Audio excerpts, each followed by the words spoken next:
झारखंड शैक्षिक अनुसंधान एवं प्रशिक्षण परिषद रांची वार्षिक परीक्षा 2022-23 मॉडल प्रश्न पत्र विषय निष्ठ कक्षा 10वीं विषय संस्कृत।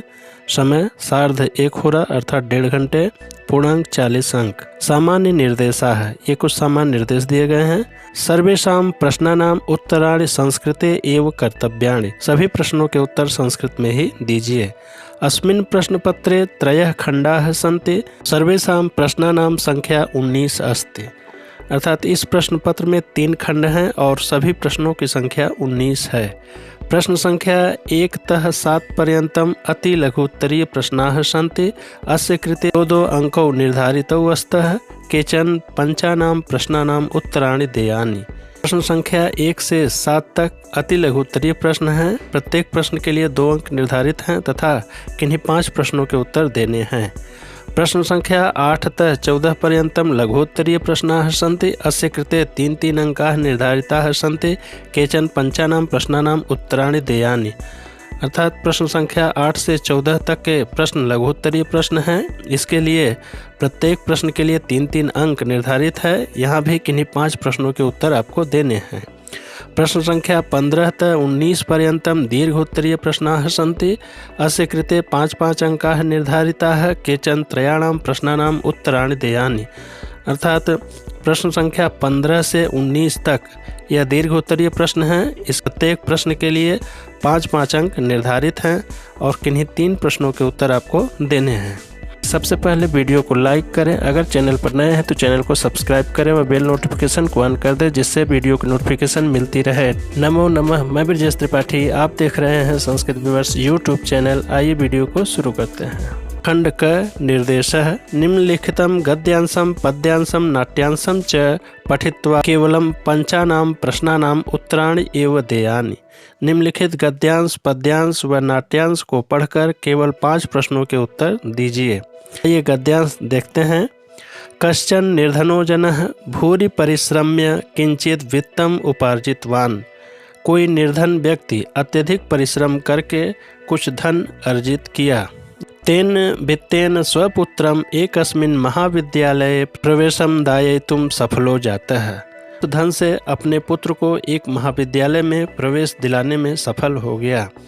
तत्तनयः तत्रैव छात्रावासे निवसन् अध्ययने संलग्नः संभूत। उसका पुत्र उसी छात्रावास में रहते हुए अध्ययन में संलग्न हो गया। एकदा स पिता तनुजस्य रुग्णताम् आकर्ण्य व्याकुलो जातः पुत्रं द्रष्टुं च प्रस्थितः। एक बार वह पिता पुत्र की रुग्णता को सुनकर व्याकुल हो गया और पुत्र को देखने के लिए प्रस्थान किया। परम अर्थकार्षेण पीड़ितः स बसयानं विहाय पदातिरेव प्राचलत्। परंतु अर्थ के अभाव में वह बस को छोड़कर पैदल ही चल दिया। पूर्ण वाक्येन उत्तरत्। पूर्ण वाक्य में आपको यहाँ पर उत्तर देना है। कीदृशः जनः परिश्रमं कृत्वा धनम अर्जितवान्। कैसा व्यक्ति परिश्रम करके धन प्राप्त किया। उत्तर हो जाएगा निर्धनः जनः परिश्रमं कृत्वा धनम अर्जितवान्। अर्थात निर्धन व्यक्ति ने परिश्रम करके धन को प्राप्त किया। अगला प्रश्न, किम विहाय स पदातिरेव प्राचलत्। किसको छोड़कर वह पैदल ही चल पड़ा। बस यानम विहाय स पदातिरेव प्राचलत्। अर्थात बस को छोड़कर वह पैदल ही चल पड़ा। निर्धनः जनः अत्र विशेषण पदम किम। निर्धनः जनः यहाँ विशेषण पद क्या है, तो जनः विशेष्य है और उसका विशेषण है निर्धन। यहाँ विशेषण पद पूछा गया है तो हो जाएगा अत्र विशेषण पदम निर्धनः अस्ति। निर्देश, अधोलिखितम श्लोकम पठित्वा प्रश्नान उत्तरत्। निम्नलिखित श्लोक को पढ़कर प्रश्नों के उत्तर दीजिए। आलस्यम ही मनुष्याणां शरीरस्थो महान रिपुः नास्ति उद्यम समः बंधुः कृत्वा यम नावसीदति। निश्चय ही मनुष्य के शरीर में स्थित आलस्य उसका सबसे बड़ा शत्रु है और उद्यम परिश्रम के समान कोई बंधु या मित्र नहीं है जिसको करके वह दुखी नहीं होता। पूर्ण वाक्येन उत्तरत्। पूर्ण वाक्य में उत्तर दीजिए। अस्माकं महान रिपुः कः वर्तते। हमारा सबसे बड़ा शत्रु कौन है। अस्माकं महान रिपुः आलस्यम वर्तते। अर्थात हमारा सबसे बड़ा शत्रु आलस्य है। मित्रम इति पदस्य विलोम पदम किम प्रयुक्तम। मित्रम इस पद का विलोम पद उपर्युक्त पद्यांश में क्या प्रयुक्त है। मित्रम इति पदस्य विलोम पदम रिपुः प्रयुक्तम, अर्थात मित्रम इस पद का विलोम पद रिपुः यहाँ प्रयुक्त है। निर्देश अधोलिखितम नाट्यांशम पठित्वा प्रश्नानाम उत्तराणि लिखत। निम्नलिखित नाट्यांश को पढ़कर प्रश्नों के उत्तर लिखें। सिंह सिंह क्रोधेन गर्जन, क्रोध से गर्जन करते हुए। भोः अहम वनराजः किम भयम न जायते। अरे मैं वनराज हूँ, क्या भय उत्पन्न नहीं होता। किमर्थम मामेवं तुदन्ति सर्वे मिलित्वा, अर्थात किस लिए मुझे ही सब मिलकर परेशान कर रहे हो। एक बानर कहता है, यतः त्वं वनराजः भवितुं तु सर्वथा अयोग्यः, क्योंकि तुम वनराज होने के लिए सर्वथा अयोग्य हो। राजा तो रक्षकः भवति परम भवान तो भक्षकः। राजा तो रक्षक होता है पर आप तो भक्षक हैं। अपि च स्वरक्षायाम अपि समर्थः नासि तर्हि कथम अस्मान् रक्षिष्यसि। और भी अपनी रक्षा में भी समर्थ नहीं हो तो कैसे हमारी रक्षा करोगे। पूर्ण वाक्यन उत्तरत, पूर्ण वाक्य में उत्तर दीजिए। यतः त्वं वनराजः भवितुं तु सर्वथा अयोग्यः इति कः कथयति। क्योंकि तुम वनराज होने के लिए सर्वथा अयोग्य हो, यह कथन कौन कहता है। यतः त्वं वनराजः भवितुं तु सर्वथा अयोग्यः इति कथनम एकः बानरः कथयति। इस कथन को एक बानर कहता है। राजा तु रक्षकः अत्र विशेषण पदम किम अस्ति। राजा तो रक्षक है, यहाँ विशेषण पद कौन है। अत्र विशेषण पदम रक्षकः अस्ति। खंड ख अस्मिन् खंडे केवलम पंचानाम प्रश्नानाम उत्तराणि एव देयानि। इस खंड में केवल 5 प्रश्नों के उत्तर आपको देने हैं। अधोलिखित श्लोकस्य अन्वयम मंजूषायाः पदानि चित्वा पूरयत। निम्नलिखित श्लोक को मंजूषा के पदों से चुनकर पूर्ण करें। शरीरायास जननम कर्म व्यायाम संगीतम तत्कृत्वा तु सुखम देहम विमृदनीयात समन्ततः। मंजूषा में कुछ शब्द दिए गए हैं। देहम समन्ततः तत्कृत्वा। मंजूषा के शब्दों का हमें इस अन्वय में उचित प्रयोग करना है। अन्वय इस प्रकार लिखा है। शरीरस्य आयास जननम कर्म व्यायाम संगीतम। रिक्त स्थान तो यहाँ मंजूषा से उचित रिक्त पद हो जाएगा तत्कृत्वा हो जाएगा। तत्कृत्वा तो रिक्त स्थान, इस रिक्त स्थान में मंजूषा से उचित पद हो जाएगा देहम सुखम। रिक्त स्थान विमृदनीयात, इस रिक्त स्थान में मंजूषा से उचित पद हो जाएगा समन्ततः। अब अन्वय कंप्लीट हमारा बन जाएगा। शरीरस्य आयास जननम कर्म व्यायाम संगीतम तत्कृत्वा तु देहम सुखम समन्ततः विमृदनीयात। अर्थात शरीर के प्रयास से उत्पन्न कार्य व्यायाम कहलाता है, उसे करके सुखपूर्वक पूरे शरीर की मालिश करनी चाहिए। तो लिखित श्लोकस्य भावार्थ मंजूषातः उचितम पदम चित्वा पूर्यत। लिखित श्लोक के भावार्थ को मंजूषा से उचित पद चुनकर पूर्ण करें। सेवितव्यः महावृक्षः फल छाया समन्वितः यदि दैवात फलम नास्ति छाया केन निवार्यते। मंजूषा में पद दिया गया है आश्रयितव्यः छायाम फलानि। आइए हम भावार्थ देखते हैं। संसारे सदैव फलैः छायया च युक्तः महान वृक्षः रिक्तस्थान भवति। रिक्त स्थान में मंजूषा से उचित पद हो जाएगा आश्रयितव्यः। हो जाएगा संसारे सदैव फलैः छायया च युक्तः महान वृक्षः आश्रयितव्यः भवति। संसार में सदैव फल व छाया से युक्त महान वृक्ष ही आश्रय योग्य होता है। यदि दुर्भाग्यवशात तस्मिन् वृक्षे रिक्त स्थान में मंजूषा से उचित पद हो जाएगा फलानि अपि भवेयुः तथापि तम रिक्त स्थान, इस रिक्त स्थान में मंजूषा से उचित पद हो जाएगा छायाम दातुम कश्चित् अपि रोद्धम न शक्नोति। कि संसारे सदैव फलैः छायया च युक्तः महान वृक्षः आश्रयितव्यः भवति। यदि दुर्भाग्यवशात तस्मिन् वृक्षे फलानि न अपि भवेयुः तथापि तम छायां दातुं कश्चित् अपि रोद्धं न शक्नोति। समुचितम कालबोधकम शब्दम लिखा। समुचित समयबोधक शब्द को लिखें। जननी प्रातः रिक्त स्थान कोष्ठक में दिया गया है 9 वादने उत्तिष्ठति। तो यहाँ पे 9 जो संख्या में दिया गया उसको हमको संस्कृत में लिखना है और हम संस्कृत में लिख देंगे केवल 9 और वाक्य हो जाएगा जननी प्रातः 9 वादने उत्तिष्ठति। अगला छात्रः विद्यालयं रिक्त स्थान कोष्ठक में दिया गया है 9:15 वादने गच्छति। यहाँ 9:15 को हम संस्कृत में लिख देंगे सपाद 9। अब वाक्य हो जाएगा छात्रः विद्यालयं सपाद 9 वादने गच्छति। देवः सायं रिक्त स्थान कोष्ठक में संख्या दिया गया है 5:45 वादने भ्रमति। अब 5:45 को संस्कृत में लिख देंगे पादोन षड् और वाक्य हो जाएगा देवः सायं पादोन षड् वादने भ्रमति। वाच्यस्य नियमानुगुणम विकल्पम शुद्धम चिनुत। वाच्य के नियमानुसार शुद्ध विकल्प चुने। देवः रिक्त स्थान खादति। यहाँ विकल्प दिया गया है क फलम ख फलेन ग फलस्य घ फलात्। सही विकल्प है इसका क फलम। वाक्य हो जाएगा देवः फलम खादति अर्थात देव फल खाता है। लतया पुस्तकम रिक्त स्थान विकल्प दिया गया है क पठन्ति ख पठ्यते ग पठानि घ पठ्यन्ते। सही विकल्प है ख पठ्यते। वाक्य हो जाएगा लतया पुस्तकम पठ्यते अर्थात लता के द्वारा पुस्तक पढ़ी जाती है।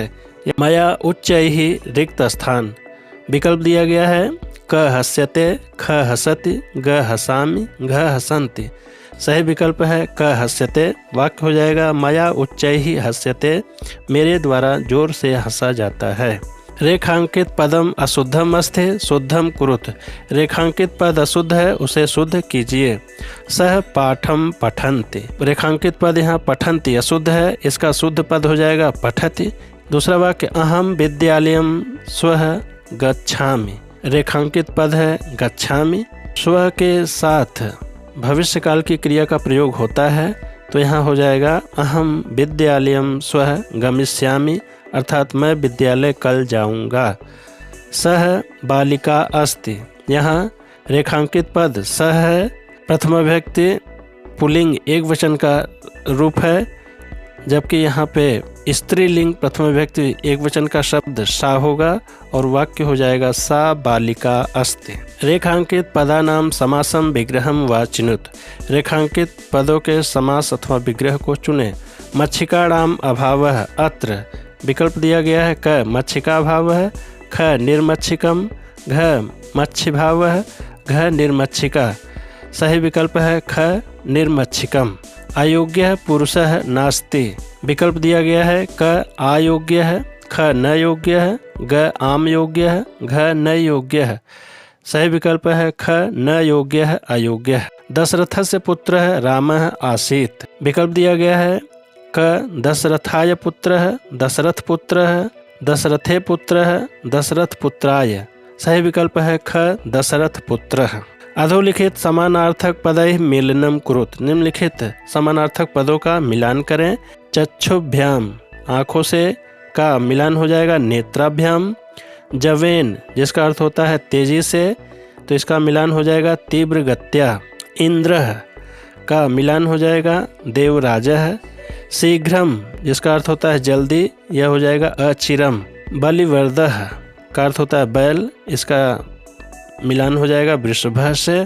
पुत्राः पुत्र का मिलान हो जाएगा सुताः। इस सुताः भी पुत्र के अर्थ में प्रयुक्त होता है।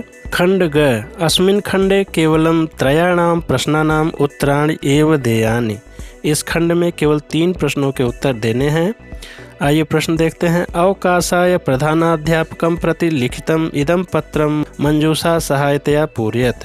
अवकाश के लिए प्रधानाध्यापक को लिखित पत्र को मंजूषा की सहायता से पूर्ण करें।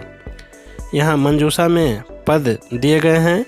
अनुग्रहम अनुग्रह, सेवायाम सेवा में, पीड़ितः पीड़ित, असमर्थः असमर्थ, कारणात् कारण से, परामर्शम परामर्श को, आज्ञाकारी आज्ञाकारी, अवकाशम अवकाश को, निवेदनम निवेदन, अहम मैं। आइए इस पत्र को देखते हैं। रिक्त स्थान प्रधानाध्यापक महोदय है। जैसा कि हम सभी जानते हैं कि प्रश्न की शुरुआत में हम सेवायाम लिखते हैं तो यहाँ पर हम लिख देंगे मंजूषा से। मंजूषा से उचित पद यहाँ सेवायाम हो जाएगा। सेवायाम प्रधानाध्यापक महोदय अर्थात सेवा में प्रधानाध्यापक महोदय। क ख ग उच्च विद्यालय रांची नगरम। विषय अवकाशाय आवेदन पत्रम, अर्थात विषय है अवकाश के लिए आवेदन पत्र। महाशय सविनियम रिक्त स्थान इदम अस्ति यत्, यहाँ मंजूषा से उचित पद हो जाएगा निवेदनम। सविनियम निवेदनम इदम अस्ति यत्, सविनय निवेदन है कि। रिक्त स्थान में मंजूषा से उचित पद हो जाएगा अहम।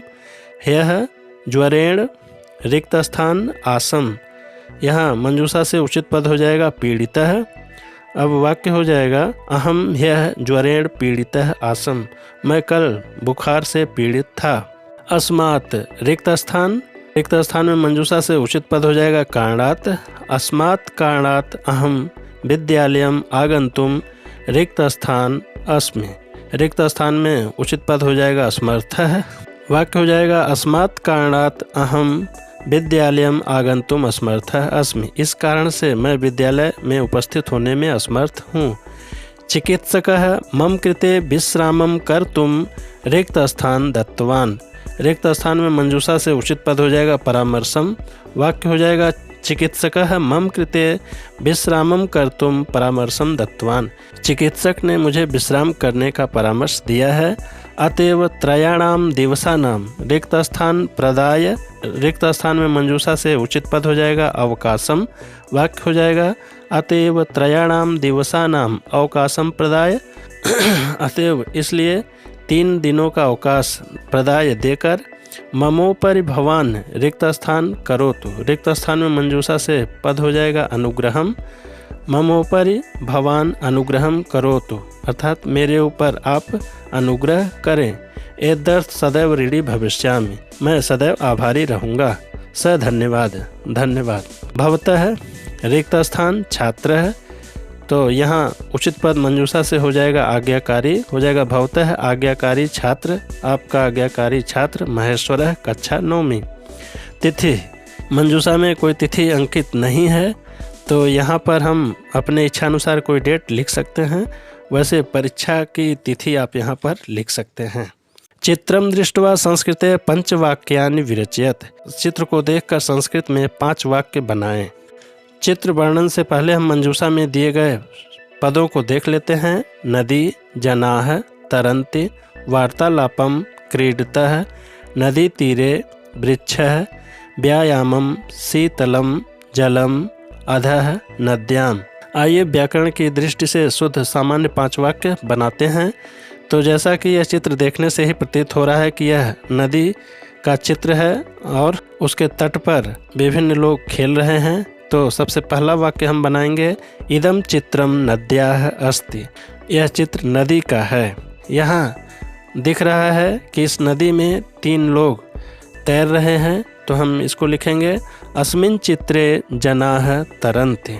यहाँ इस चित्र में दिख रहा है कि 2 लोग खेल रहे हैं, तो लिखेंगे अस्मिन् चित्रे 2 जनौ क्रीडतः। इस चित्र में एक विशाल वृक्ष दिखाई दे रहा है, तो हम लिखेंगे अस्मिन् चित्रे एकः विशालः वृक्षः अस्ति, इस चित्र में एक विशाल वृक्ष है।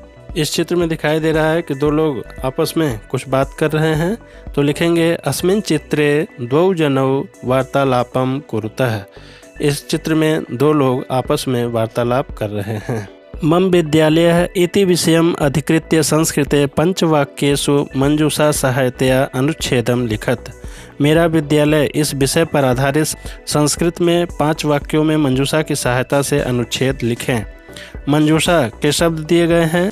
आदर्शः विद्यालयः, श्रेष्ठः प्राचार्यः, शिक्षकाः, विषयान्, सहस्रम छात्राः, बालक बालिकाः, नगरे पक्तिबद्धाः प्रार्थयन्ति, वृक्षाः, क्षेत्रम, उद्यानम।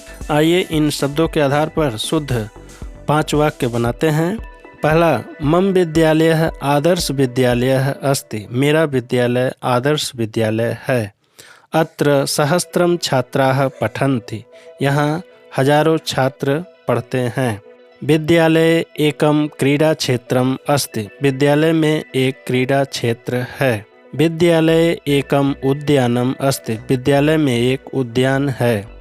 विद्यालये बालक बालिकाः पंक्तिबद्धाः प्रार्थयन्ति, विद्यालय में बालक बालिकाएं पंक्तिबद्ध होकर प्रार्थना करते हैं। इस तरह आप अन्य भी सामान्य वाक्य बना सकते हैं। स्थूलाक्षर पदानि आधृत्य प्रश्न निर्माणम कुरुत।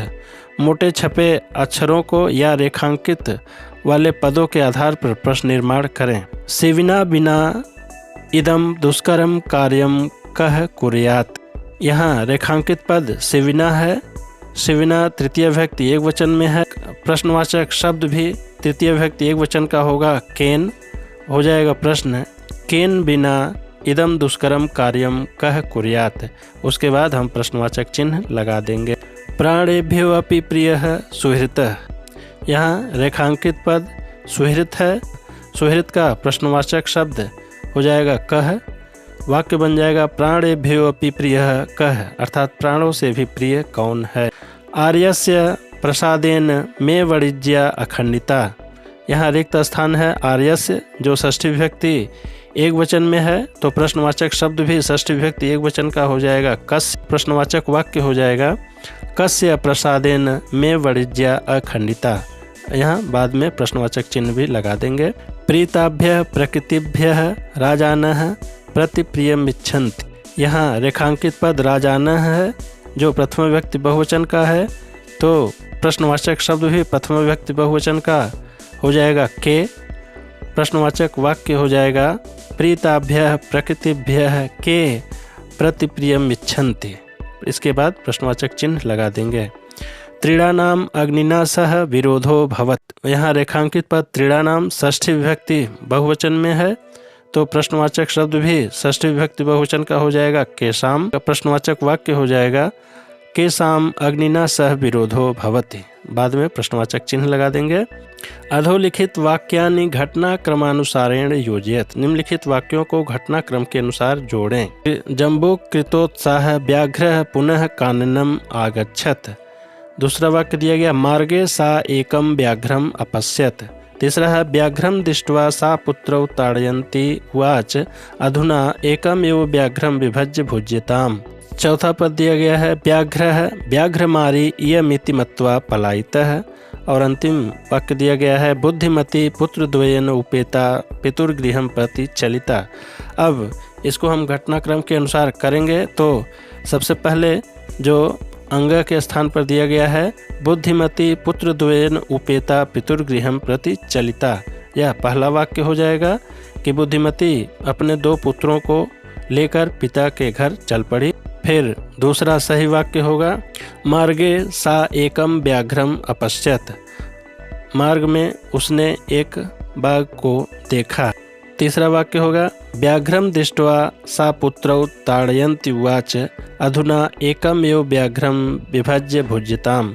अर्थ को देखकर वह पुत्रों को मारते हुए बोली अधुना एकम एव व्याघ्रम, अभी एक ही बाघ है, विभज्य भुज्यताम, बांट कर खा लो। चौथा सही वाक्य हो जाएगा व्याघ्रमारी इयमिति मत्वा पलायितः। बाघ यह बाघ को मारने वाली है ऐसा सोचकर भाग गया। और अंतिम और पांचवा वाक्य सही वाक्य हो जाएगा जम्बूक कृतोत्साह व्याघ्र पुनः काननम आगच्छत। अर्थात शेर के द्वारा किए गए उत्साह से वह बाघ पुनः वन में आ गया। JAC board class 10 Sanskrit MCQ objective type model paper 2022-23 solution से संबंधित वीडियो का लिंक डिस्क्रिप्शन में दिया गया है, उसे आप देख सकते हैं।